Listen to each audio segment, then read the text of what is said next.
The Renault 4 is one of those cars that has one of the longest production runs of all time. It was a hugely successful and iconic car for Renault. It mobilised a nation. It was simple and utilitarian and rugged, but also kind of chic and classless.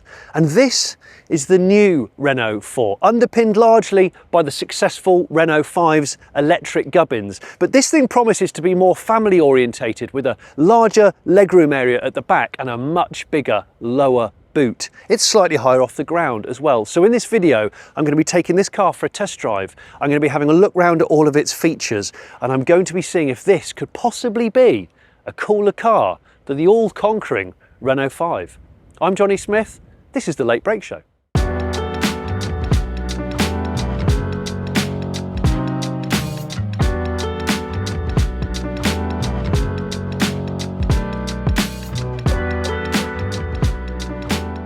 You know, they sold something like 8 million Renault 4s between 1961 and 1992. That is a bonkers amount of car, and it really was a global success. They sold it in over 100 countries. No idea whether this new one will be as popular, but things are looking promising. Renault won 53 awards last year alone, and the 5 is a sales success across Europe and in the UK at the moment. So what is this? Well, let's put it in perspective of the other Renaults in the range. This thing, the new 4, is 4.14 metres long and 1.8 metres wide. So it's not a very wide car, which is good. The 5 is 3.92 metres long. The Megane is 4.2 metres long. The Scenic is 4.4 metres long. And in 2026, there's going to be a new Twingo, which you may have already seen, which is exciting. And that car will come in below the Renault 5. That will be under 3.8 metres long. This is a dedicated EV platform called the Ampere. So, like I said before, this platform, the front-wheel drive, 150 horsepower motor, and in this case, 53 kilowatt-hour battery pack. The Renault 5 has 2 different battery sizes. But in the UK, for us, the Renault 4 is only going to have 1 battery, and that is the 52 kilowatt hour, the bigger one, and that does 247 miles WLTP, so basically 250 mile range. It can also charge 11 kilowatts AC as standard, and it will do 10 to 80% in 30 minutes DC rapid charge. And it can also do vehicle to load as standard, which means you can power stuff off the car if you want, like a kettle or a bouncy castle. So the 4 is 8 centimetres longer in wheelbase and 12 centimetres overall longer than the Renault 5. But let's talk front design. There's 3 trim levels to this car, and I'll discuss those further into the video. But the front end here is extremely vertical, just like the original. You've got these lovely creases in the bonnet here and these extremely kind of upright, no-nonsense front wings, and that detail there I can really see in the original. These sort of scuttle vents are artificial, they're not real. And of course, this lovely front grille here, which isn't really a grille, it's a piece of detail behind one big piece of perspex, and that has like I guess an illuminated edge. It almost looks like a ski mask. That illuminates, and so does the Renault Diamond badge. I love that new Renault Diamond design, it looks great. Down here, that is an opening grille. That's an active flaps there for cooling and heating the battery pack up, and also the HVAC system. But it's also quite a lot of utilitarian plastic here on the wheel arches, and that's the whole feel of the car really. You can order it in 2-tone, and apparently they laser print the second coat of paint on to save paint and also save a huge amount of electricity. I'd love to see that one day. So although this is the same floor pan, the same Ampere medium chassis as the 5, Renault says it's not exactly the same as the 5 in terms of its calibration of damping, and the seat foam is different because they've gone for a little bit more comfort and less dynamic agility, I think is the corporate term maybe for this. What I would point out, as someone that's done 3,000 miles in the Renault 5 in the last month, the Renault 5 is a really agile car, but it's not really firm. It's something that the French have always been good at, especially Renault Sport. They're just good at making a car that feels like it can communicate and change direction well, but it's not crashy and too firm. Interesting that Renault has said they're only selling the 4s with the big battery because in the UK 80% of Renault 5 buyers have opted for the bigger battery. 80%.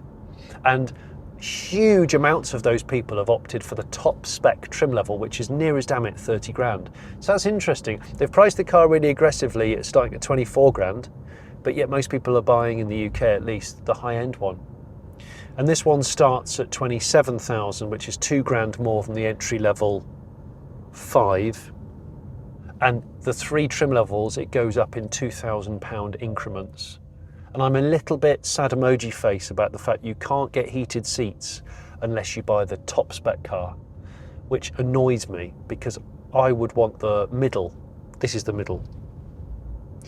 Or even the entry level, but with heated seats. Because in the UK in winter, heated seats, heated steering wheel, really good. Now I don't know whether it's placebo effect or what, and the Renault 5 is definitely a quiet car, but this feels acoustically even quieter than the 5, despite the fact it's got roof bars above my head.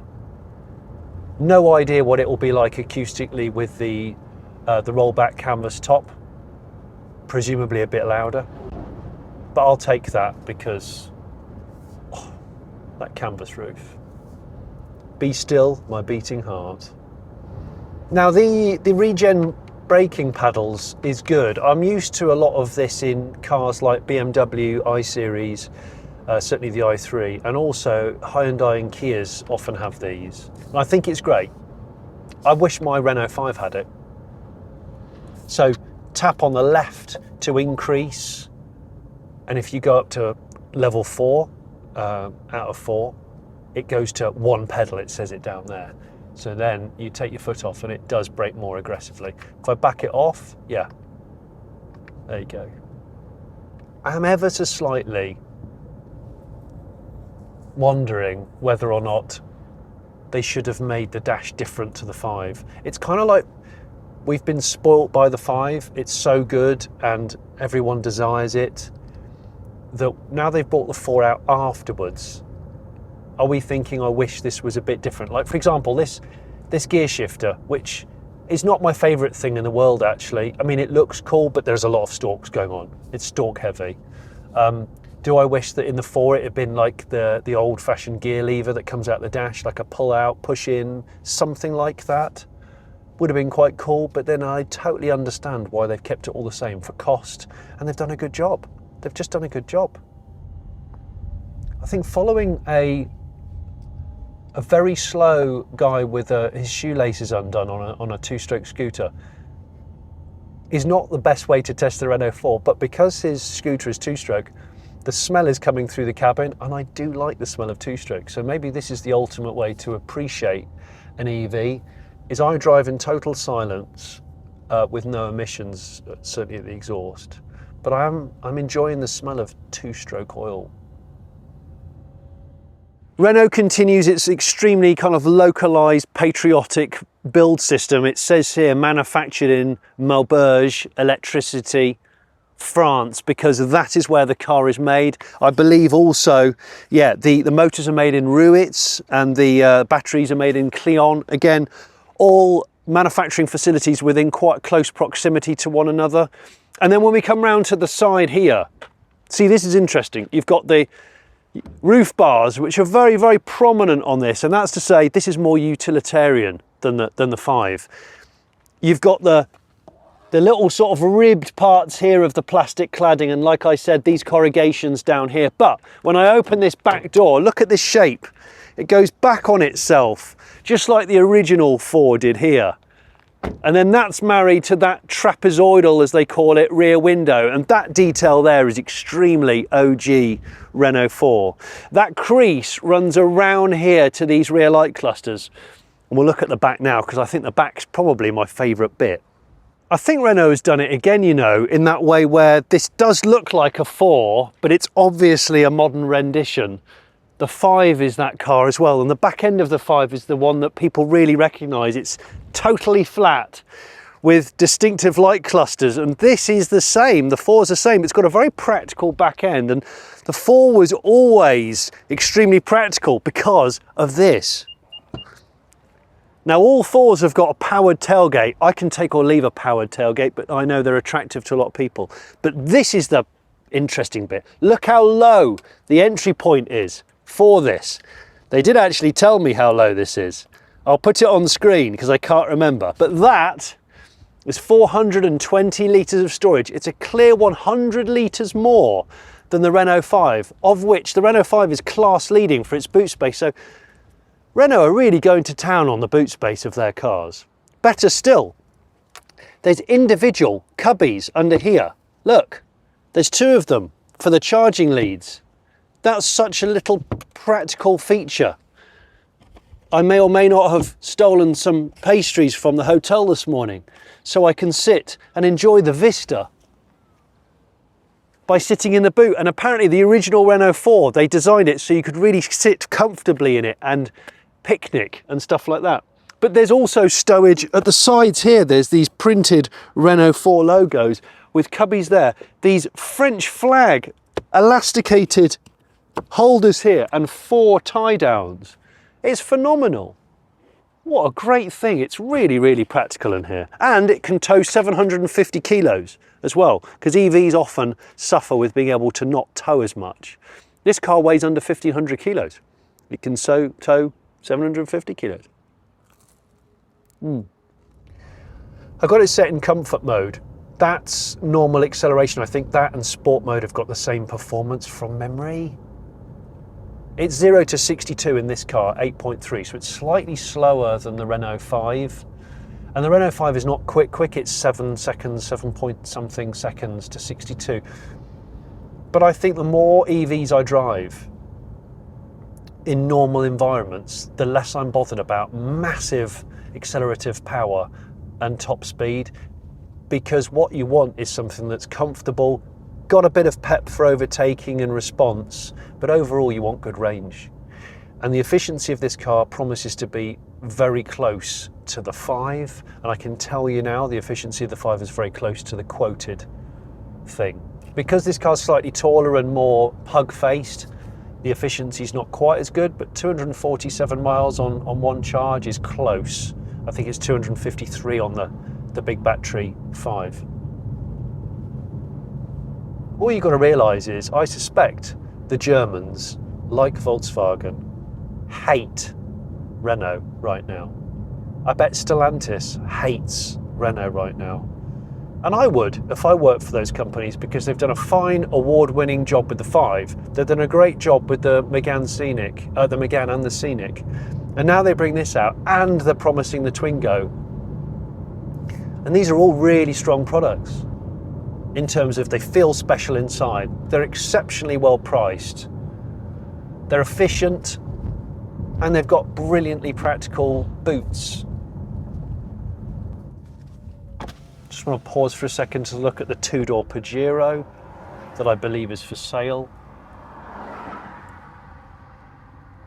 I like it. It's a coastal car, so it will almost certainly have chassis rot, but they look great. Don't let anybody tell you that that's an SUV, because it's bloody not. The back of the 4 is where Renault has really championed this car's packaging. So the cabin here, this is significantly different to the Renault 5.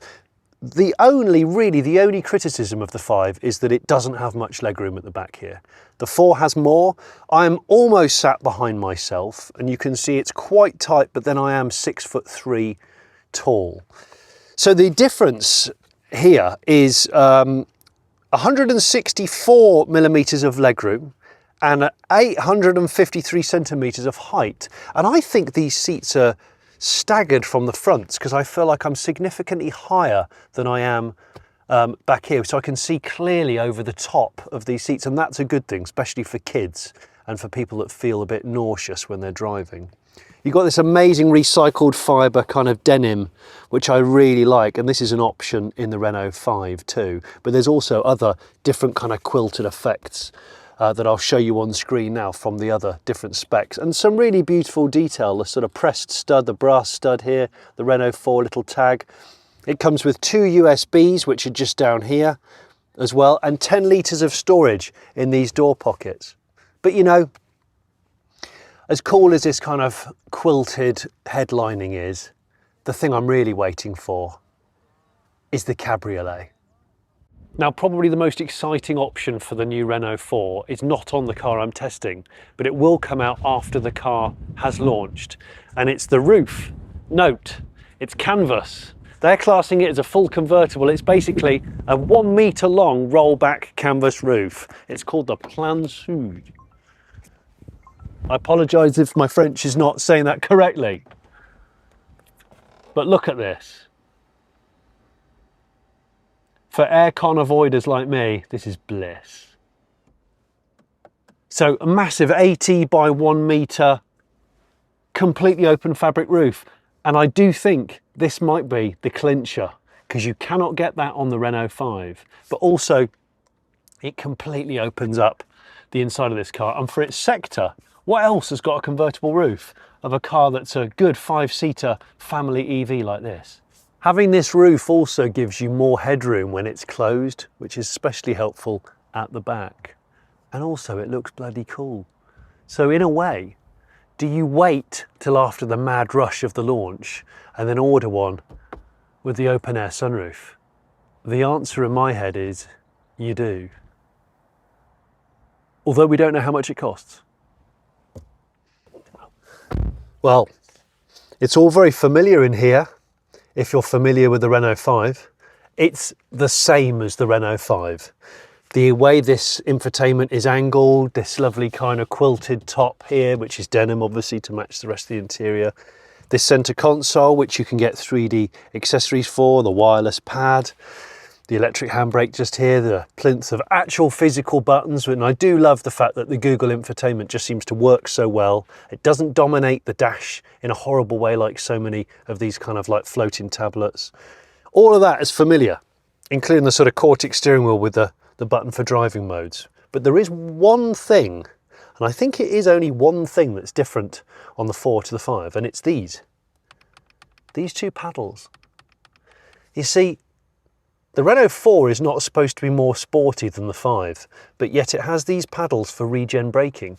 So you can tap, tap, tap, 4 levels of regen braking, or then back off. The 4th level of intensity is 1 pedal driving. So lots of cars, EVs, have had 1 pedal driving, so you come off the throttle and it brakes quite hard to a stop. That's what you can get with the Renault 4. So it'd be interesting to see if this ends up on the Renault 5 as either an option or they're just going to integrate it into it, because I quite like driving 1 pedal. It takes a while to get used to it, but it is pretty cool. Everything else is the same, and the quality is really good. In fact, I've said this before, this quality is kind of like as good, if not better, than Volkswagen now. Some people will see this as a crossover. Maybe it is because it's a bit higher and a little bit more tiptoey than the Renault 5. It is sort of the Citroën C3 Aircross version of the C3. I'm absolutely fine with it. It's not a pretentious car.